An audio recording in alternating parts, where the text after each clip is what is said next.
राज्य बीजेपी निर्देश क्रमे सारा राज्य रे चलित मास 14 रु 18 तारिख मध्य समस्त ब्लॉक घेराव कार्यक्रम रे रहिथिबा बेले आज कामाख्यानगर ब्लॉक घेराव करिछि बीजेपी।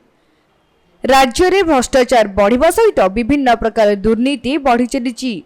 आउ ई दुर्नीति को प्रश्रय देउछन्ति स्थानीय नेता प्रशासन, जहा फल साधारण लोक माने सरकार को योजना पाउनांती।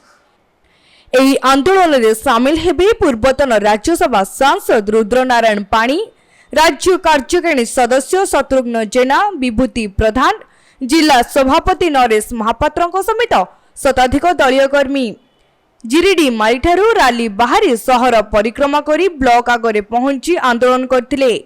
एही समय रे ब्लॉक कार्यालय भितरु धसे पशिबाको उद्यम करथिले बीजेपी कर्मी माने, जहा फल किछि समय पई पुलिस सहित ठेलापेला होइतिबार देखिबाकू मिलिथिला।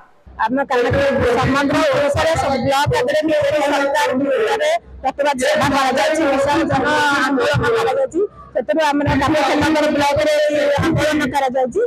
24 वर्ष सरकार विभिन्न प्रकार योजना करी लोक भंडाई नवीन ओडिशा कर संपूर्ण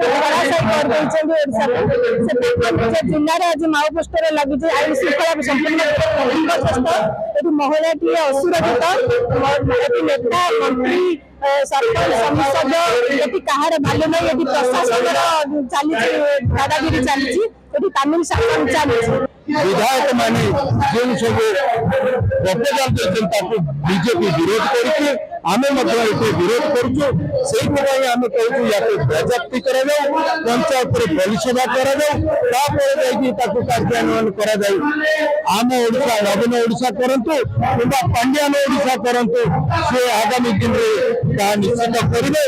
किंतु आम भारतीय जनता पार्टी दृढ़ भाव में विरोध करुचे। आज कामाख्यानगर प्रकाश कुमार पात्र रिपोर्ट तीर्थक्षेत्र लाइव।